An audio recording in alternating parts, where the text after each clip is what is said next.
Hello, friends. Today's podcast question says, how would you respond to someone who asks, how can a loving God not allow people to love whoever they want? They are not hurting anyone. What is so bad about it? This is an interesting question for us to think through. And now the questioner did not specify whether this is just someone out in the world asking this question or if it's a child asking this question. But as we go through it, I am going to respond as if it's a conversation that a parent is having with a child.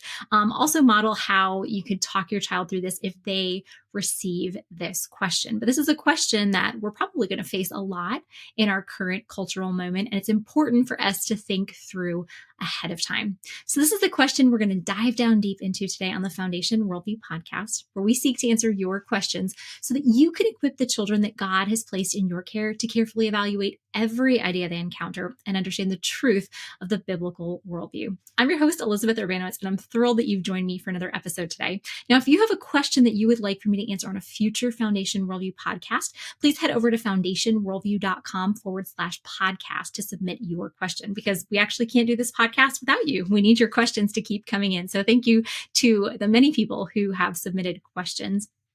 Now, as we think through this question, one thing we need to make sure that we're doing is getting to the heart of what the person asking the question is saying. Because if we just automatically dive into a response, we might be completely missing the question or the heart of the question. That I actually just saw this in my own life several weeks ago, that a young woman that I am discipling asked me a question about something. And I didn't completely understand her question. So I did ask a follow-up question. And then I thought I understood her question. And I went off on an answer to what I thought was her actual question for about 5 minutes. And then I said, what are your thoughts? And she responded with some thoughts. And I realized I had not understood her question at all. And I gave her a 5-minute long explanation of something that she was not actually asking. So it's really important, whether it's we're talking with our kids or our spouse or anyone else, that we ask questions to get to the heart of what is going on. So if your child, comes home and asks this question, Mom, Dad, how can God be a loving God if he doesn't allow others to love people that they want to love? Those people aren't hurting anyone. What's so bad about it? The first question that I would suggest that you ask is, what do you mean by a loving God?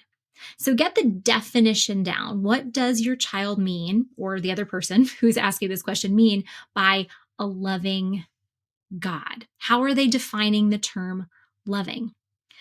Now, we're going to want to listen to how they're responding to this, and then say back, okay, so what I hear you saying is, and rephrase what you thought you heard them say, and then ask if that's correct. Because chances are your child or whoever is asking this question is not defining love according to the biblical worldview. Because according to the biblical worldview, love is giving of ourselves to do what is best for another. That Jesus is the ultimate example, that we are told that greater love has no one than this, that he should lay down his life for his friends. And so Jesus is our ultimate example, that he laid down his rights. He gave his all on the cross for us to do what was ultimately best for us, to reconcile us to God. So according to the biblical worldview, love is giving of ourselves to do what is ultimately best for another. And so if we are defining love biblically, we want to help our child see that if we're talking about God being a loving God biblically, we mean that God is giving of himself to do what is best for us. And we want to help see, is how our child defining love, is it in the same way, or do they have another definition? Because it's very easy for us and our children to just buy into the cultural definition, which is never directly talked about, but is always kind of assumed, that love is doing what makes others feel good. And now, ultimately, this is not biblical love, because there are many times the things that make us feel good are not for our ultimate good. I mean, think about even the weight of sin and shame, the guilt that we all inherently feel because we have inherited Adam's sin and we choose to reject God's law, to break God's law every day. What would make us feel good, and what our culture often does, is just say, oh, you are beautiful. You are perfect just the way you are. You are valuable and worthy. Don't let anyone look down on you because you are worthy. Where the truth is that we are of inherent dignity, value, and worth that no one can ever take away, but that we are guilty before a holy God. And we need to repent of our sins and receive the forgiveness of Jesus. And so someone doing what would feel best for us, just telling us that we're wonderful and we're beautiful and we're perfect just the way we are, that's going to make us feel good, but it's not ultimately loving because it's not true.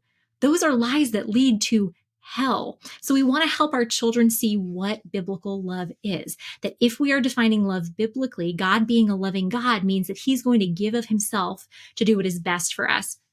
Now, if you really just want to walk your child through this definition of love and other words in our culture that have kind of been twisted, similar to the way the word love has been twisted, if you have a child who is 10 or older, I highly recommend you check out our Careful Thinking curriculum. In the second unit, we actually have a whole lesson where we look at words and how they are defined biblically and classically and how those definitions have changed today, so that they're looking at sometimes the same word is being used to describe two completely different concepts. So highly recommend you check out our Careful Thinking curriculum.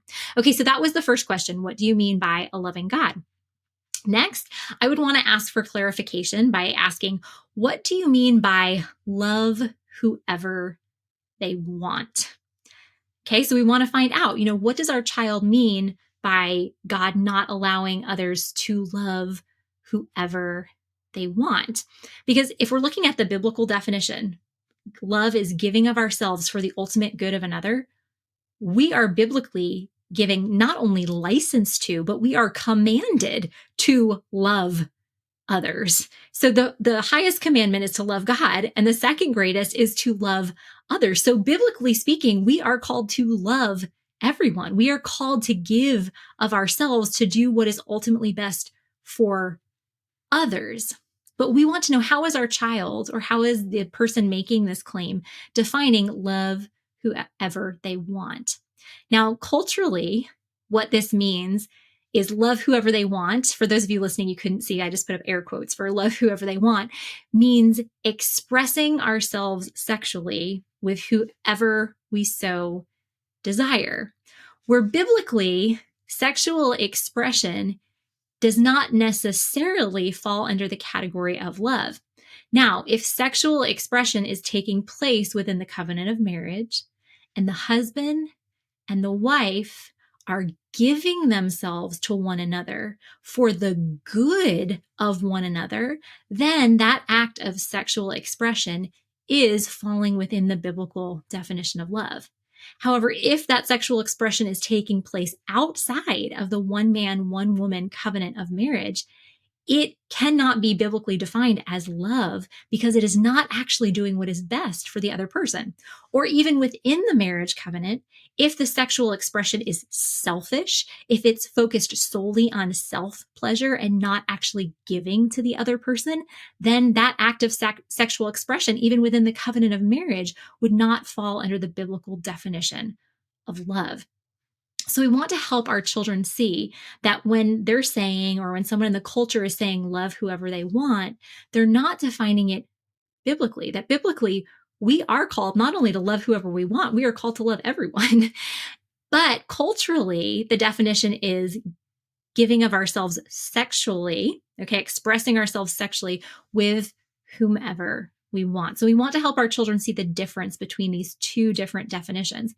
And then I think a good question we can ask our children as a follow-up to this definition question is, if God is our creator, would he have the right to put limits around the gifts he has given us? Now, an easy example you can give your child is, remind them of when you gave them their first bike and say, as your parent and the giver of this good gift, your bike, did I have the right to put limits around how you could use this bike? Did I have rights to put limits and say, you can't ride this bike in the middle of the road, or you can't ride this bike in the highway, or you can't pedal this bike with your hands and drive with your feet? You actually have to have your bottom on the seat, pedal with your feet, and steer with your hands. Did I, as your mom or as your dad, the giver of this good gift, did I have the right to put limits around how you could use it? And the answer is yes. And how much more so God, not only as the creator of the good gift, but as our creator, how much more does he have the right to put limits around the good gifts he has given us? Then the next question that I would ask as a defining our terms question is, what do you mean by they are not hurting anyone? Now, most likely what your child or whoever is making this claim means is that they believe that anything that doesn't involve other people isn't hurting other people. If I'm just doing this off by myself, I am not hurting anyone. And so that's where I think we can ask some good follow-up questions. And we can ask, do we always immediately know what is hurting us? So ask your child, do we always immediately know what is hurting us? And then talk through examples of times throughout history when people have not known what was hurting them. For example, back in the 18 and 1900s, when sugar became cheaper and more readily accessible, and it became ingredients in more foods, did people automatically know that eating high quantities of sugar was going to lead to diabetes and all sorts of other health issues? No, they didn't know that right away. And so what seemed like was good, cheaper sugar, more sweets, ultimately was bad. Or think about when it was popular, when the most popular form of fuel was burning coal. Did the people in the 17 and 1800s know that burning high volumes of coal was going to cause respiratory disease? No, initially they didn't know that. And so they kept burning it and burning it and burning it, and more people kept getting sick. Think about in the mid 1900s. Did people immediately know that smoking cigarettes was bad for them? No, but eventually it led to lung cancer and many other health problems. When people first started driving cars, did they know, that the gasoline that was required for the cars was going to affect the environment, that it was going to affect the air we were breathing in? When we first started genetically modifying foods, did we know that our bodies were going to have difficulties processing them? No. So there are many times in our world where we as humans have not immediately known what was hurting us. And even in our personal lives, this happens as well, that we do things that we don't immediately know are hurting us. And so we want to have that thought in our child's mind, as they're claiming like they're not hurting anyone. And then we also want to ask them, when people are off by themselves doing something, does that mean that what they're doing is not affecting anyone? No, there are many times where we are off doing things and it ultimately affects others. For example, if we are off by ourselves and we're just stewing in our anger, and rather than working through that anger, turning it over to the Lord, thinking about things that are true and right, and we're just focusing on our anger, even if we're focusing on it off by ourselves, that anger is going to spill over onto our family because we're going to be frustrated when we get home, when we are around other people. Or even, think about your child with the clothes that they wear. When they're off by themselves skateboarding or riding their bike, and they get their clothes in a mess and they tear their clothes, they might say, well, it wasn't really hurting anyone. Well, it's affecting your family financially. You now have to buy them a new pair of jeans or a new jacket or a new shirt. That even when we're by ourselves or with just one other person doing something, our actions do always affect others. So we want them to help to see these two things, that we as humans don't always know what is hurting us immediately. And even when we're off by ourselves doing things, it does affect others. And so then we want to help our children see that if God created us, He has much more knowledge than we do about what ultimately hurts us. He has given us an instruction manual in Scripture that talks with us about what is true and right and good. And because God is love, because He gives of Himself for our ultimate good, the commands that he's given us are for our good. And when we break these commands, we are hurting others. We are hurting ourselves because our sin separates us from God, and our sin has natural consequences. We are hurting others because our sin always affects others. Now, if you have children who are over the age of 10, you can actually talk with them about what are some of the consequences of sex outside of marriage. What are some of those consequences on our own bodies? What are some of the consequences on others? What are the consequences of people not being faithful in their marriage? What are some of the consequences of engaging in homosexual relationships? All of these things we can talk with our children about so that they see that it is not true that when there are sexual relationships outside of God's good design, that no one is hurt. Most people are hurt by sexual relationships that fall outside of God's good design.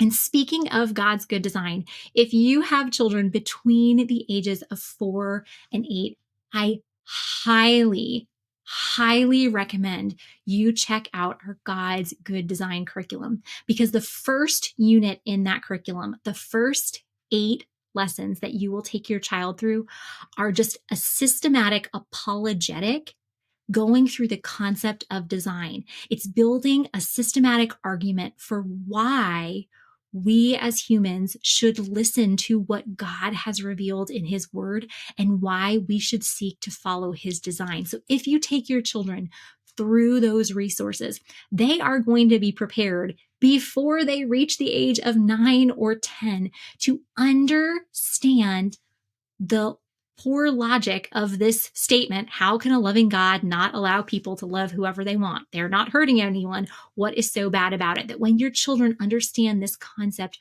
of design, that design is a purposeful plan, that design always comes from a designer, that designers know and understand their design best, and that it is always best to know and follow the designer's design, and then they connect that to God's design for us, they're going to get from the earliest of ages the fallacy in this way of thinking and why it is always for our good and for God's glory that we know and follow his design.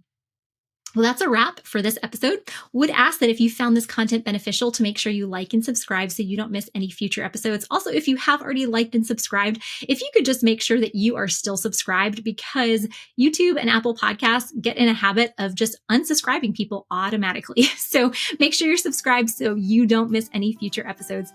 As we leave our time together, my prayer for you is the same as always, that no matter the situation in which you and the children God has placed in your care find yourselves, that you would trust that God is working all things together for your good by using all things to conform you more into the image of his Son. I'll see you next time.